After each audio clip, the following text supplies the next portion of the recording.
وقال ربکم ادعونی استجب لکم ان الذین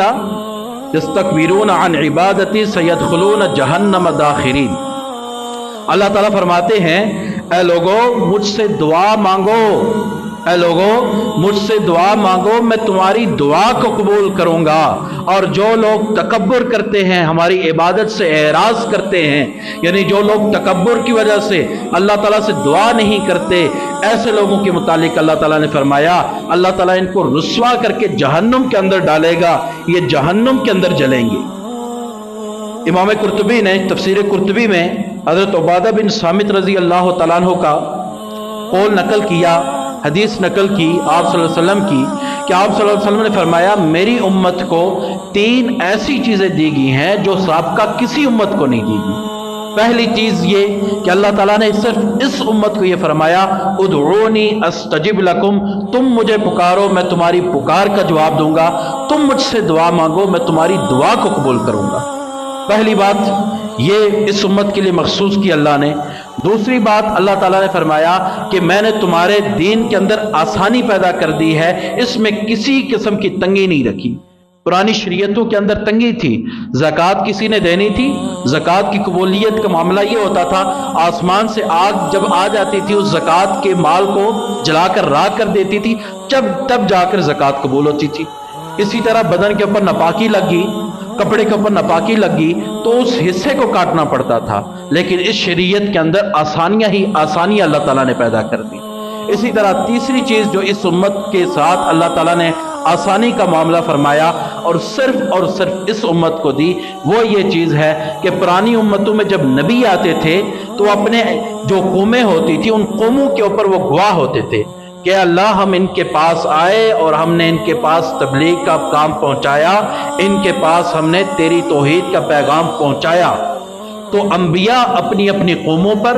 اپنی اپنی امتوں پر گواہ ہوا کرتے تھے، لیکن اس امت کو یہ خصوصیت ملی کہ یہ امت سابقہ امتوں پر بھی گواہ ہے، قیامت والے دن یہ گواہی دیں گے کہ ہم گواہی دیتے ہیں کہ ان سب کے پاس وقت کے انبیاء آئے، وقت کے انبیاء نے ان کو توحید کی دعوت دی، تیرے دین کی طرف بلایا، تیری شریعت کی طرف کروں گا۔ حضرت عائشہ رضی اللہ تعالیٰ عنہ فرماتی ہیں ایک دفعہ ایسا ہوا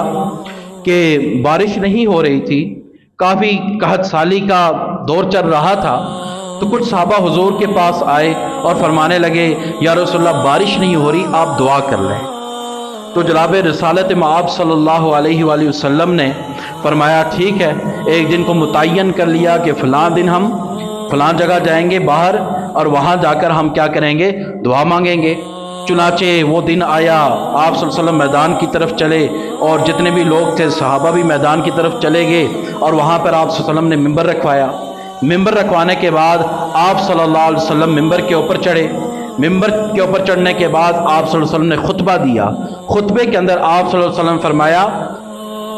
قد امر اللہ، کہ اللہ تعالیٰ نے حکم دیا ہے کہ تم اللہ تعالیٰ کو پکارو، وعدکم ان یستجیب لکم، اور اللہ نے تمہارے ساتھ یہ وعدہ کیا ہے کہ اللہ تعالیٰ تمہاری پکار کو قبول کرے گا، تمہاری دعا کو قبول کرے گا، تم اللہ تعالیٰ سے مانگو۔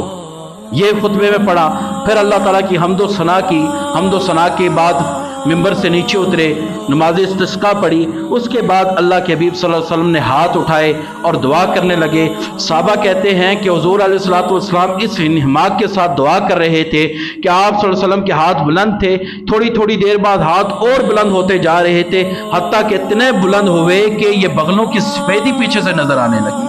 اس قدر بلند ہوئے، اور اوزاری کے ساتھ آپ صلی اللہ علیہ وسلم اللہ سے دعا کرنے لگے، اور اس دعا کو اللہ تعالیٰ نے قبول کیا۔ وہ ایسے کہ جیسے نبی علیہ الصلوۃ والسلام مصلی سے اٹھے، بارش کے اثرات نمودار ہوئے اور تیز بارش ہوئی، لوگ جو ہے نا گھروں کی طرف بھاگے، کوئی درختوں کے سائے کی طرف بھاگا، کوئی کس طرف بھاگا، تو حضور علیہ الصلوۃ والسلام مسکرانے لگے کہ دیکھو تھوڑی دیر پہلے یہ کتنے بے اضطراب تھے، کتنے جو ہے نا بے چین تھے، اور جو ہے نا اب جو ہے نا یہ بارش سے بچنے کے لیے مکانوں کی چھتیں ڈھونڈ رہے ہیں، درختوں کے سائے ڈھونڈ رہے ہیں، یہ چیزیں ڈھونڈ رہے ہیں۔ تو اللہ تعالیٰ ہر پکارنے والے کی دعا کو قبول کرتا ہے۔